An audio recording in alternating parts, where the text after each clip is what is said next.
Cincinnati, Ohio. Fishing with us for about 4 or 5 years. Nice welcome for Joe Thomas, Cincinnati, Ohio. For nearly 40 years, I've made my living in the fishing industry. And not a day goes by that I don't realize how fortunate I am to have a chance to do something I love for so long. And now at this stage of my career, I look back and I think of the people who helped make me who I am today. And I have a real sense of gratitude that's hard to put into words. I'm Joe Thomas, and this is my story. And it's the story about the people who made me who I am today. And I really think the best way to tell you about who I am is to tell you who they were. And it all started with my dad, Jim Thomas. My dad really wasn't a fisherman. And as I was growing up, we didn't go fishing until I started to show a love for fishing. But when I got the bug, he would support that. And my mom would too, to the point where my dad literally joined a bass club so that I could be in the bass club. When I started fishing, you had to be 18 to be in a bass club. They knew I wasn't 18, but because my dad was in the club and he was going to be there and he was going to basically hold my hand, so they thought, they allowed it to happen. I really think my dad was surprised at how I excelled at competitive fishing. I think that let him know that he'd done the right thing, that it was a good path. But I also think that he realized that he might have created a monster when I walked in after 3 years of going to college and said, "Hey, Dad, I want to take off my final year of school and I want to take a stab at the pro circuit. I want to be a pro fisherman." Professional bass fishing was so much different back in the early 80s than it is now. I mean, back then you had one game in town, and that was the Bassmasters. And if you wanted to fish a Bassmaster event, the top level, the tour, all you had to do was pay a $300 entry fee. I really felt like I had what it took. I believed in myself. But what I didn't believe was the fact that Ray Scott would immediately take notice of me. And that was a big deal. In my opinion, there wouldn't even be professional bass fishing if it wasn't for one man, and that is Ray Scott. Ray is the founder of BASS. It was his brainchild. He was the promoter. He was the personality behind it. And he's what really drove people like me to want to be a part of it. He created heroes. Immediately, I knew that Ray saw something in me because he would always give me extra time on stage. He would always engage me.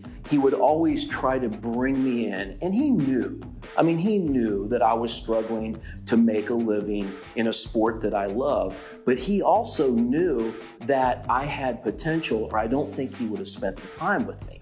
But the one Ray Scott story that I really remember the most, we were at La Crosse, Wisconsin, and I was struggling to try to make the Bassmaster Classic. It was the last tournament of the season, and I fell just a little short. And what no one knew was the fact that I didn't even have enough money to get home. But back in the day, they would give away a boat at the end of every event. They'd take all the fishermen, they would dump their names in a hat, and they would pull out 5 names, and they would literally, with Ray orchestrating it on stage like only Ray could do, they would basically pull the names out and eliminate one person at a time. Well, I was one of the 5.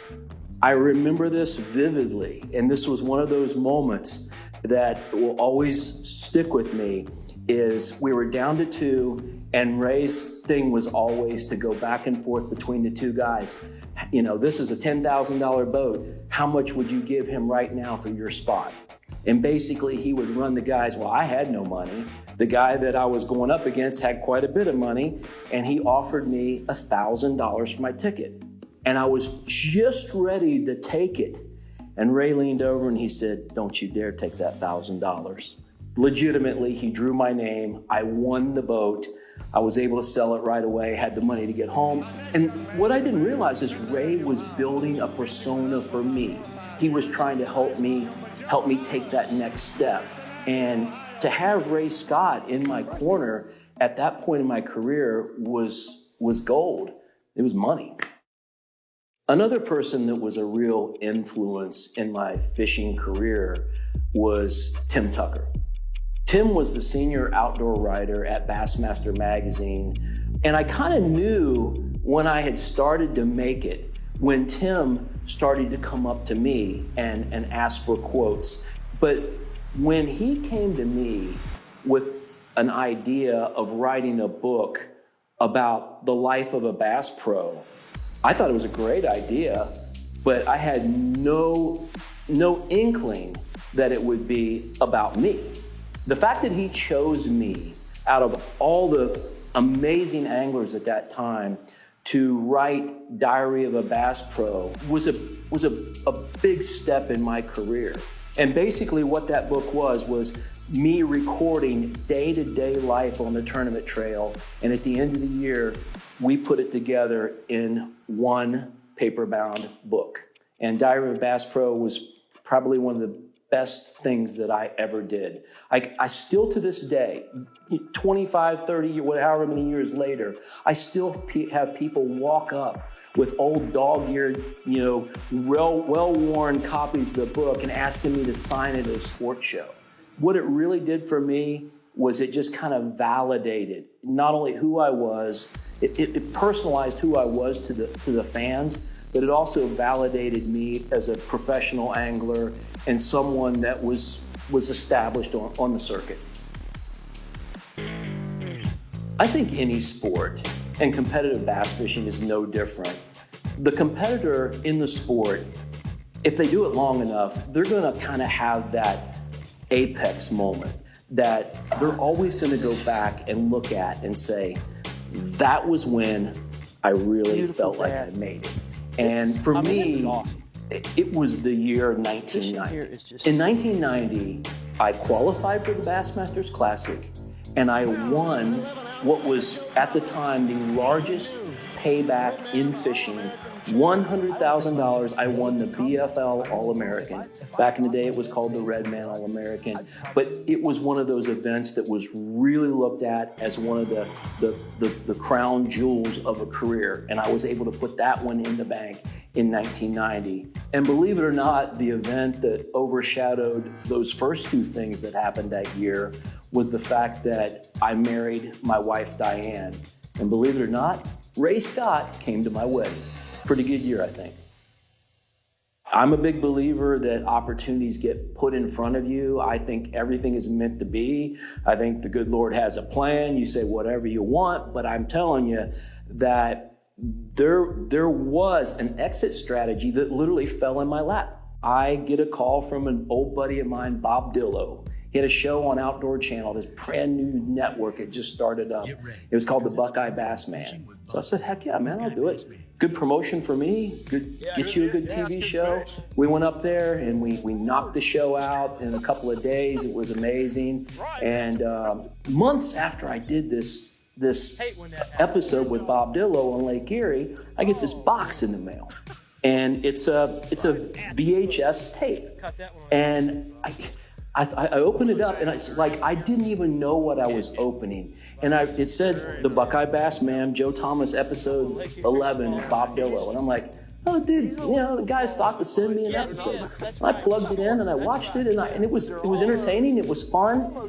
Fast forward maybe a month or two, and I get a call from this small production company run by a guy named Jim Kramer. And he said, we've got Bob's thing going on Outdoor Channel. Would you ever consider doing some kind of a local TV show? And the first thing I said was, nope. I just didn't think that was my path. And, after thinking about it a little bit, I thought, it might be a way to promote myself and make a little bit of extra money. And I never dreamed that stepping into television and creating what became Steele's Reel in the Outdoors way back then was going to be morph into my exit strategy from competitive fishing. Joe, let's go have some fun. What you got in mind? So Jim and I start this local fishing show. And I think that's where we really felt like it was all going to stop. And I was okay with that because I'm a full-time tournament competitor. I've only got so much time, and it's a nice way to transition myself towards this TV thing if it ever comes together. Well, it came together completely by happenstance. I was in my garage, I was working, and garage doors open, and my wife comes to the door and she hollers at me. She said, "Hey, there's some guy called on the fax line." Remember, we had faxes back then. That's how far back I'm going. And so she hollers at me, and I'm like, yeah, what the heck? I walk all the way to the house, all the way up to my office, and I get on the phone, and the voice at the other end is Wade Sherman. He, at the time, was the senior VP of programming at this upstart network called Outdoor Channel. And we want a pro fisherman. Would you be interested? And I just thought, this is my golden opportunity to work with a network that is actually going to be a sponsor as well. And that was a pivotal moment. That was when my modern identity was born. And it actually ended up morphing into a TV show of its own that became very popular. You know, this has been a great season with Angler on Tour, but one of the most frequently asked questions we've had along the way is, how did you get to where you are today? Angler on Tour opened a lot of doors for me. But I do want to say that Angler on Tour was a really, really tough show to do because it was about my day-to-day life on the tournament trail. And let's face it, unless you're Rick Clunn or Kevin Van Dam or just a very select few, you're going to have more valleys in your week-to-week fishing than you are peaks. And basically being vulnerable and exposing your inner feelings when it was hard enough in a book. Now to do it to a camera and show the ups and downs that really happen on the pro circuit, it was a tough one. Well, this is kind of one I like to get behind me. I limited again today. Very frustrating. You know, every day had its own little frustration. It took a toll on me in a lot of ways, and it definitely increased the workload. But when things are going good, what do? You just keep pouring gas on the fire, and that's what we did. And that's right about the time frame when we decided that fishing needed a made-for-television competition show. From Roland and Marianne Martin's Marina and Resort on Lake Okeechobee in Clewiston, Florida, I'm Joe Thomas, along with Fish Fishburne, and this is Ultimate Match Fishing. We all got together and we basically put our heads together and developed this competition format made strictly for television, and it actually turned out to be our golden goose, and that is Ultimate Match Fishing. I mean, Ultimate Match Fishing is still airing today. It's as popular as it's ever been. And when it's that head-to-head format that puts anglers together, and it gave me a whole different role. I'm a tournament fisherman, now I'm a TV host, and now I'm a commentator on a tournament show. You can only spread yourself so thin. And I've said from the beginning that if you want to be the best tournament angler out there, you have to live, breathe, eat, and sleep tournament fishing. You don't think about anything else. But the real moment of truth for me, when I decided that it was time to hang up tournament fishing, was when my kids were ages 5 to 15. They'd seen Dad travel a lot, and that year, when I finally made the decision to retire from competitive fishing, I had been gone 264 days from home in that single year. Too much. Sometimes it's difficult when my dad's not home and when he's gone, but really what I do to pass the time is call him on his cell phone or talk to him. The decision to retire from pro fishing after nearly 30 years came with a ton of anxiety. I mean, being a pro bass fisherman, that was my identity. But my identity as a TV host and a commentator on Outdoor Channel actually probably brought me more notoriety and more relevance than I had when I was fishing. Look at that pig! Do you hear that? That is the sound of peanut oil heating up on the grill. The one common theme across my entire career as a professional angler, as a TV host, and a producer is the fact that all of those things require sponsorships to make it work. Good stuff, man. But the one thing I will say is that after 30 years of doing this, it's pretty rare that a company or a product will actually rejuvenate my excitement like Icon has. Hey guys, I'm Joe Thomas, and I'd like to take a couple minutes and give you my first impression of my new Icon LX21. I mean, Icon not only builds an amazing boat, but the people that work for them have a passion, not just for boat building, but for the sport, and to make sure that they preserve the resource so that we can still go out there and do what we love and go fishing. And the bottom line is this: bass fishing TV hosts still get to go fishing, and I was never going to give that up, and I didn't have to. Okay, Joe, you put the thumping on me on the water, so it's been a great day. Now you come into the house and we'll get to the pool table and I'll put the thumping on you. Fair enough. Folks, I'm Joe Thomas. Catch us next week on Reel In the Outdoors. Let's go.